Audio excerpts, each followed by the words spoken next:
નમસ્કાર મિત્રો, મારી યુટ્યુબ ચેનલ સંજય પટેલમાં આપનું હાર્દિક સ્વાગત છે।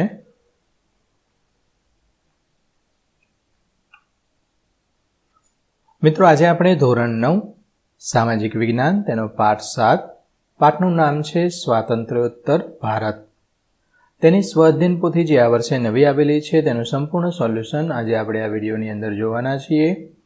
પરંતુ તે પહેલાં જે મિત્રો અમારી ચેનલમાં નવા છે, જેમણે હજુ સુધી અમારી ચેનલને સબસ્ક્રાઇબ નથી કરી, તે અમારી ચેનલને જરૂર સબસ્ક્રાઇબ કરે, વિડીયો લાઇક કરે, શેર કરે અને બેલ નોટિફિકેશન આઇકોન ઓન કરે, જેથી અમારા દરેક નવા વિડીયોની નોટિફિકેશન તમારા મોબાઈલની સ્ક્રીન પર મળી શકે। મિત્રો, આ દરેક વિડીયોનું PDF સ્વરૂપે સોલ્યુશન મેળવવા માટે તમારા મોબાઈલના પ્લે સ્ટોરમાં વિશ્વગુરુ સર્ચ કરી એપ્લિકેશન ઇન્સ્ટોલ કરી શકશો। તદ્દન ફ્રી એપ્લિકેશન છે, કોઈપણ પ્રકારનો ચાર્જ તમારી પાસેથી લેવામાં આવતો નથી। શરૂઆતની સ્ક્રીન આવી જોવા મળશે, તેમાં સ્વઅધ્યયન પોથી પર ક્લિક કરી ધોરણ પસંદ કરી વિષય પર ક્લિક કરતા વિડીયોના ઓપ્શન પરથી તમે વિડીયો જોઈ શકશો અને PDFના ઓપ્શન પરથી તમે PDF સ્વરૂપે સોલ્યુશન મેળવી શકશો। ખૂબ જ સારી એપ છે, એકવાર જરૂર ડાઉનલોડ કરીને જોજો।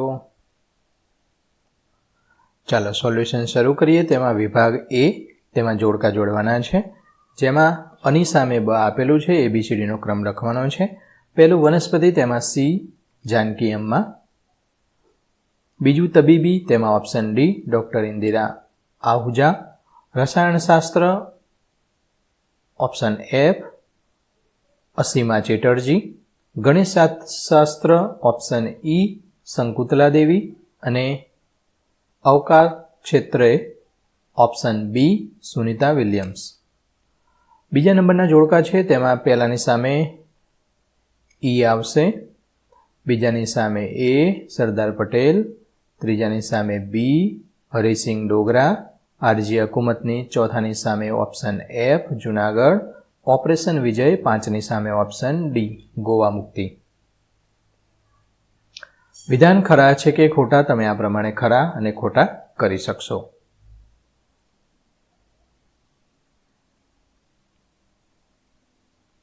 ખાલી જગ્યા પૂર્ણ કરવાની છે। પહેલામાં કેરળ, બીજામાં 562, ત્રીજામાં કનૈયાલાલ મુનશી, ચોથામાં પણજી, પાંચમામાં વિદર્ભ, છઠ્ઠામાં 1975, સાતમામાં E શ્રીધરન, આઠમામાં વિશ્વયોગ,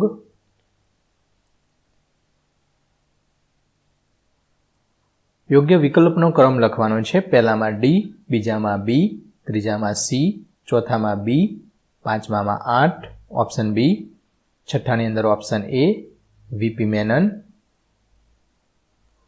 એક બે વાક્યમાં જવાબ આપવાના છે, જેમાંનો પહેલો પ્રશ્ન, કલ્પના ચાવલા કયા ક્ષેત્ર સાથે સંકળાયેલ છે? તો અવકાશ ક્ષેત્ર। બીજું, ગુજરાતનો સ્થાપના દિન ક્યારે ઉજવાય છે? 1 મે 1900 એટલે કે 1 મેના દિવસે ઉજવાય છે। આમ 1960 આવે, પણ 1 મેના દિવસે ઉજવવામાં આવે છે।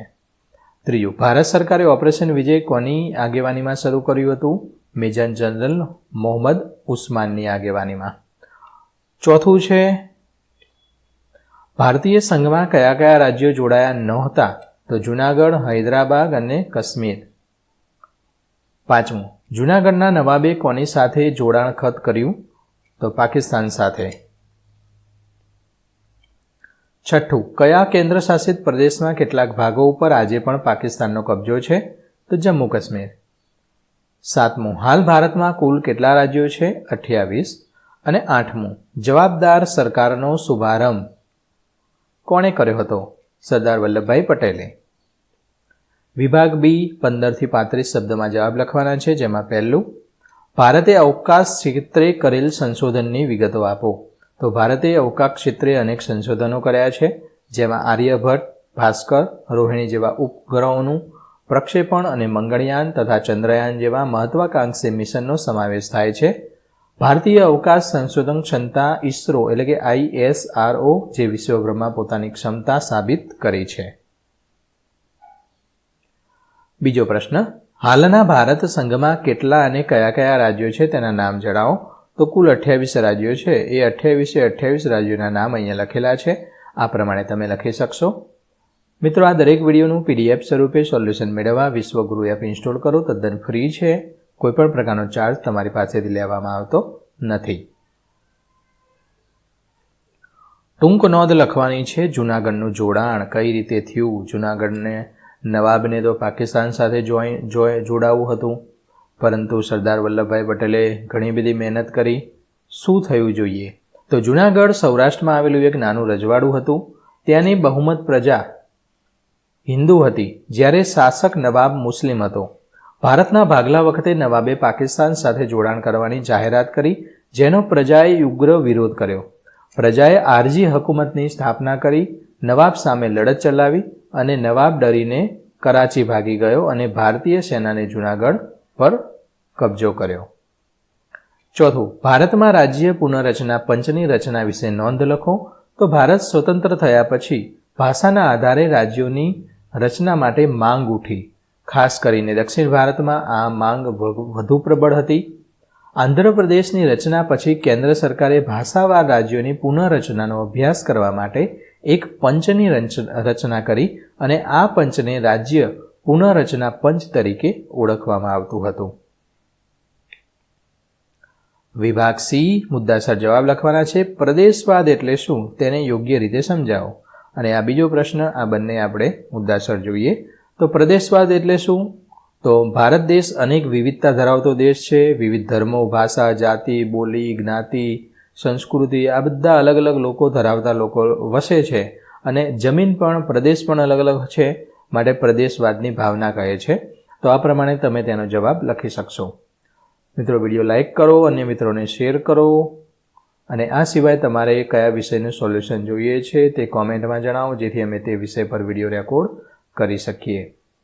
આ દરેક વિડીયોનું PDF સ્વરૂપે સોલ્યુશન મેળવવા વિશ્વગુરુ એપ ઇન્સ્ટોલ કરો, તદ્દન ફ્રી છે. બીજો પ્રશ્ન, હૈદરાબાદમાં શા માટે પોલીસ પગલું ભરવામાં આવ્યું હતું? તો સરદાર પટેલે નિઝામને સમજાવવા માટે તેની સાથે વાટાઘાટો શરૂ કરી. તેમણે નિઝામ વતી વાટાઘાટો કરનાર અધિકારીને સ્પષ્ટ જણાવી દીધું કે હૈદરાબાદના લોકો ભારતીય સંઘ સાથે જોડાઈ જવાની તીવ્ર ઈચ્છા ધરાવે છે, તેથી તેમની ઈચ્છા મુજબ હૈદરાબાદનું ભારતીય સંઘ સાથે જોડાણ કરવું એ સૌના હિતમાં છે. એ સમયે નિઝામના અધિકારીઓએ અને સૈન્ય લોકો પર ત્રાસ ગુજારવાનું શરૂ કર્યું અને લોકોએ અસહ્ય પરિસ્થિતિમાંથી બચાવવા માટે ભારત સરકારને હૈદરાબાદ સામે પોલીસ પગલું ભરવું પડ્યું. ત્રીજો પ્રશ્ન છે, ભારતમાં ધર્મ અને જાતિના ભેદભાવો રાષ્ટ્રને શું અસર કરે છે? તો ભારતમાં ધર્મ અને જાતિના ભેદભાવ રાષ્ટ્રીય એકતા, સામાજિક સમરસતા અને દેશના વિકાસ પર નકારાત્મક અસર કરે છે. તો રાષ્ટ્રીય એકતા પર અસર શું? તો ધાર્મિક અને જાતિગત સંઘર્ષો લોકો વચ્ચે વૈમનસ્ય પેદા કરે છે, જે રાષ્ટ્રીય એકતા અને સદ્ભાવના માટે જોખમી છે. આ ઉપરાંત સામાજિક અસમાનતા, રાજકીય અસ્થિરતા, વિકાસમાં અવરોધ આ બધા મહત્વના મુદ્દાઓ છે, જે ધર્મ અને જાતિના ભેદભાવના કારણે આ બધા ઉપર ઘણી બધી અસરો વર્તાય છે. વિભાગ ડી છે, સવિસ્તર જવાબ આપો. તેમાં પહેલું, દેશી રાજ્યોના વિલીનીકરણની પ્રક્રિયા વિશે વિસ્તૃત ચર્ચા કરો. તો જ્યારે આપણો દેશ આઝાદ કરવાનો થયો નહોતો ત્યારે કુલ 562 જેટલા દેશી રજવાડો હતા. એટલે કે આટલા દેશી રજવાડો થઈ ગયા અને આપણો દેશ આઝાદ થઈ ગયો. પણ આને પૂર્ણ ભારત બનાવવા માટે આ બધાનું વિલીનીકરણ કરી બધાને ભેગા કરવા જરૂરી હતું. તો આ રાજ્યોનું ભારતીય સંઘમાં જોડાણ કરવું અનિવાર્ય હતું. ધારા મુજબ દેશી રાજ્યોને 3 વિકલ્પો આપવામાં આવતા. ભારતીય સંઘ સાથે જોડાણ કરવું છે, કે પાકિસ્તાન સંઘ સાથે જોડાણ કરવું છે, કે સ્વતંત્ર રહેવું છે. એમાં જેટલા બી રાજ્યો છે એ બધા ભેગા મળી, આ બધા દેશી રાજ્યો ભેગા મળી અને ભારત સાથે જોડાયા. અમુક રાજ્યો પાકિસ્તાન સાથે જોડાયા એટલે પાકિસ્તાન આખો દેશ બની ગયો. અને સ્વતંત્ર રહેવું એટલે કે જમ્મુ કાશ્મીરના આ બધા જે દીવ દમણના આ બધું હતું ને, એ બધું સ્વતંત્ર રહ્યા હતા આ રીતે. તો સરદાર વલ્લભભાઈ પટેલે તેમના સચિવ VP મેનન દ્વારા કુનેહપૂર્વક અને વ્યવહારુ નીતિ અપનાવીને મોટાભાગના રાજ્યોને ભારતમાં જોડવા માટે સમજાવવામાં આવ્યા. ત્યાં જઈને સમજાયા, જો ભાઈ તમે આ રીતે રહો અમારા સાથે, આમ ને તેમને સમજાયા. બધા પછી સમજી ગયા, અમુક ના સમજ્યા તો એ રીતે સમજાયા. બીજું, ફ્રેન્ચ અને પોર્ટુગીઝ સંસ્થાઓનું ભારત સંઘમાં કેવી રીતે જોડાણ થયું તેની માહિતી આપો. તો ફ્રેન્ચ સંસ્થા, જેમાં ચંદનનગરનું વિલીનીકરણ 1952માં લોકમત દ્વારા થયું. 1947માં તો આપણો દેશ આઝાદ થઈ ગયો હતો, પણ ત્યારબાદ 1952માં તેનું વિલીનીકરણ થયું. એ સિવાય બાકીના પોંડિચેરી, કારકેલ, માહે, યમુનાઓનું જોડાણ પણ 1954માં થયું હતું. આ બાદ કેન્દ્રશાસિત પ્રદેશો તરીકે ભારતીય સંઘમાં તેમને સ્થાન મળ્યું. પોર્ટુગીઝ સંસ્થા, જેમાં ગોવા, દીવ, દમણ આ બધા પોર્ટુગીઝ સંસ્થામાં આવે, એની અંદર ઓપરેશન વિજય નામની લશ્કરી કાર્યવાહી કરી અને 1961ની અંદર એનું ભારતીય સંઘ સાથે જોડાણ કરવામાં આવ્યું. તો આ રીતે થયું હતું. ત્રીજું, પ્રાદેશિક અસમાનતા વિશે નોંધ લખો. તો પ્રાદેશિક અસમાનતા એટલે શું તે આ પ્રમાણે તમે નોંધ લખી શકશો. તેના કારણો, જેમાં ઐતિહાસિક પરિબળો, ભૌગોલિક પરિબળો, કુદરતી સંસાધનો, સરકારી નીતિઓ અને તેની અસરો શું થઈ, તો આર્થિક તફાવત, સામાજિક અસંતોષ, સ્થળાંતર થયું, રાજકીય અસ્થિરતા સર્જાઈ, આ બધો તમે વિશે મુદ્દાસર લખી શકશો. આટલું તો યાદ રાખવા જેવું ખરું. તો કેટલામું રાજ્ય, તો રાજ્ય અહીંયા આપેલા છે. કયા રાજ્યની રચના થઈ, આંધ્રપ્રદેશ, હૈદરાબાદ, 1956 ને બધું વર્ષ વાઇઝ આપેલું છે. આ તમે સમજી લેજો, વાંચી લેજો. તો મિત્રો, આશા રાખું કે આ વિડીયો છે તેનું સોલ્યુશન તમને સારી રીતે સમજાઈ ગયું હશે.